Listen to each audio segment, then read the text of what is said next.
This is still the home of common sense with me, Julia Hartley-Brewer. Not much common sense in the world right now, but is there enough common sense online? Well, enough from parents as well, who really struggle to keep their kids away from, well, not just social media, doom scrolling and infinity scrolling, but also just not doing other things that they should be doing when they're on social media. But the government has opened a consultation on whether or not there should be a ban on under 16s accessing social media. This has come after Australia instigated a ban just a month or two ago. Let's talk to Stephen James about this, an award-winning teacher. Good morning to you, Stephen. Hello, good morning, Julia. Thanks for joining us. I mean, the government had said they were going to wait and see how this Australia ban had played out, whether or not it even worked, you know, with lots of young people already, let's face it, they're more tech savvy than government ministers and their own parents. They're able to get around these bans. We've had Ian Russell, the father of Molly Russell, who sadly took her life, I mean, tragically, after seeing, well, the algorithms sent her to more and more sites about self-harm and suicide.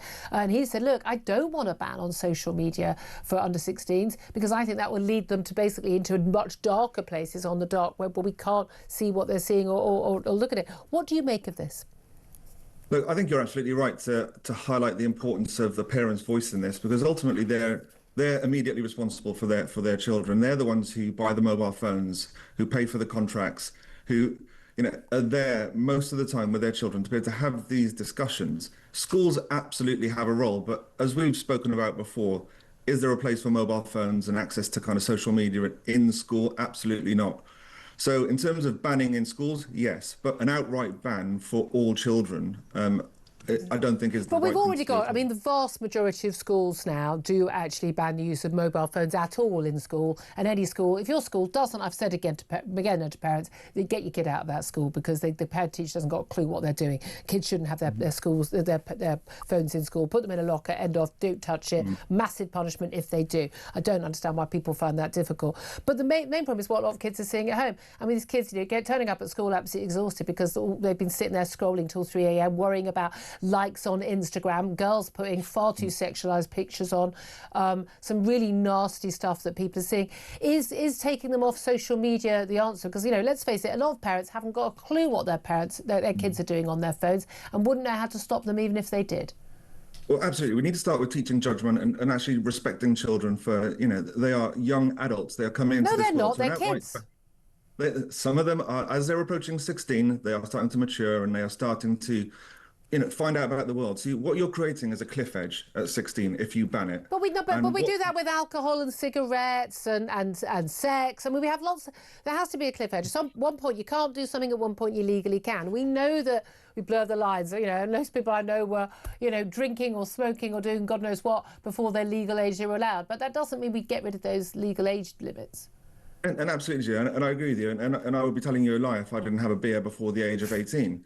And I'm sure you might be as well. So quite a lot before then. What I'm more advocating is, teaching children to be responsible, respectful. Wisdom does not come as soon as you turn 16. So you have to, as parents, as schools, as society, to help bring up your children, that kind of collective parenting. Yeah, we do. No, we do. But not every parent does their job. A lot of schools aren't doing their job. And there's a lot of really horrific stuff online. There's horrific stuff that kids are seeing. Forget social media, the stuff they're wasting their time, sitting there on YouTube looking at, silly stunts, copying those stunts, or they're seeing horrific pornography and the like. I mean, I don't know what the answer is. And I worry about the civil liberty implications for adults, and like who's a child and who's an adult and how do you prove that, and people's identity.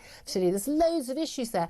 But we cannot just sit there and go, it's absolutely fine to kids to spend their entire sodding lives looking at these mad worlds that are on social media. Is it down? What about the tech companies? What about not having a ban, but tech companies being much stricter? Like, a kid can go into a pub with their parent, but they're not allowed to order alcohol. So they can be on social media, but they're not allowed to do X, Y, or Z.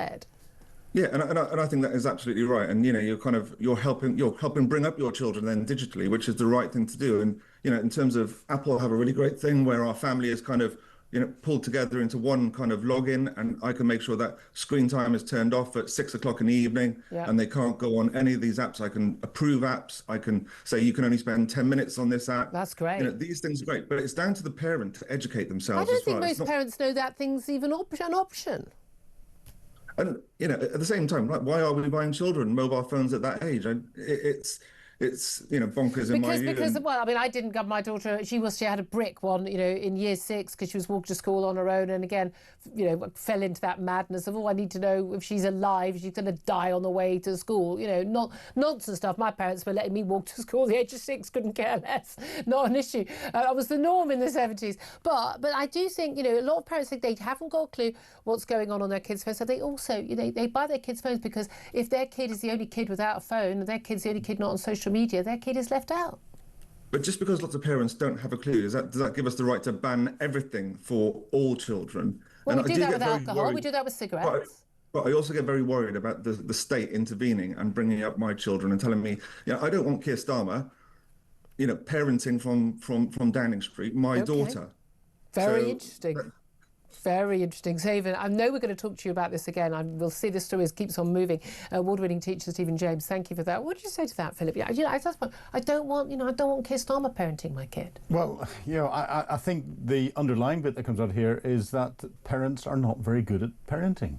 A lot of them. But even good parents are really struggling with tech and social media. Look, genuinely, my mum will call and say, I can't do this on my phone. And I'll say, call my daughter. She'll know what to do. But the trouble, she'll sort it. But the trouble is, because tech is advancing so fast, if parents don't try and keep up with what's going on, they don't understand the real threats that are out there, and they don't understand the pressures that are on kids. Most parents have no idea what the kids are. I've talked to parents in my daughter's school. Literally, you have no idea what porn is like these days. And this is where I do support an age limit coming in for access to social media, in the same way that there should be an age limit. There is one at 13 now. To alcohol and vapes and all the rest of it. Does the age limit stop people vaping earlier than that? No, you just walk past a local school and you see all the kids out there vaping away. I think it will stop a lot. But it'll stop a lot, but it'll also give parents that hook to go, I need to have a look at this and just check and see. Yeah.